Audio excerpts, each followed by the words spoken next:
Hi, my name is Kathleen Robinson, and I'm here today to tell you a little bit more about animation history. Animation really began in the late 1800s with a film pioneer named Thomas Edison creating one of the first early motion picture devices called a kinescope. Edison's idea quickly became the inspiration for cartoonists such as James Stewart Blackton, the co-owner of Vitagraph Studios, to turn simple and enhanced drawings into short films, eventually leading to stop-motion photography we see today. Although Blackton began this process, a man named Winsor McCay, cartoonist and art animator, mostly recognized for his Little Nemo comic strips and a short film called Gertie the Dinosaur in 1914, McCay became known as the founding fathers of animation. Winsor McCay started his career illustrating posters, which eventually led to newspapers and magazines by 1898.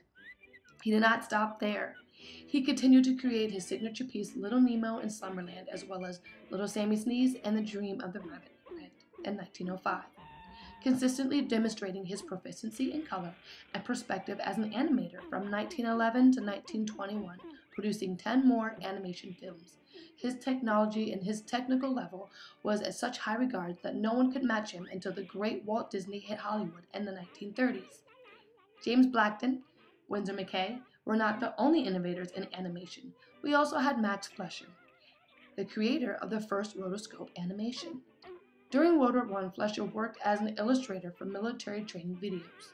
After World War I, Max went on to create the Great Popeye, Superman cartoons, and Coco the Clown, which eventually became the sexy Betty Boop. When he transitioned to synchronized sound, it was in the late 1920s, near the release of the first successful synchronized motion picture, The Jazz Singer. Another great cartoonist was Otto Mesmeyer. He was better known for the creation of Felix the Cat. By the time Mesmeyer decided to transition to sound, it was too late. Although very successful, Felix could never live up to the fame of the character Walter Disney created, Mickey Mouse.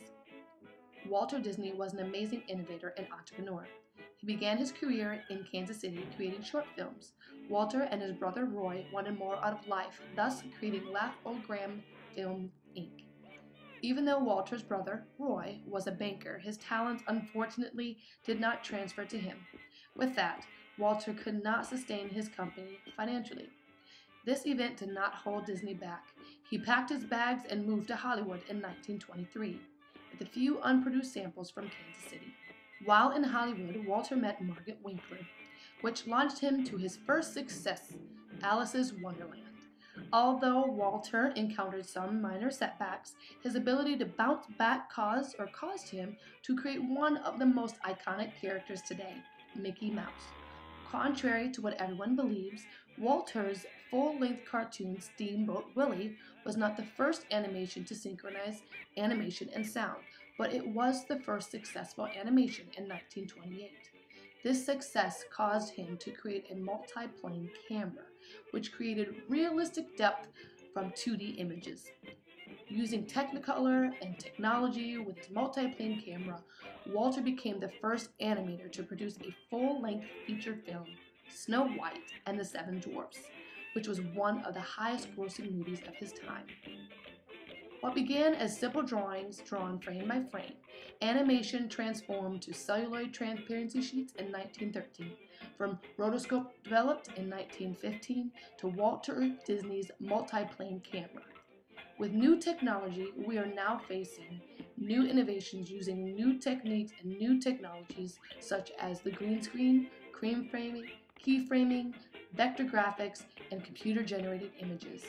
These techniques were used to create movies such as The Great Star Wars by George Lucas.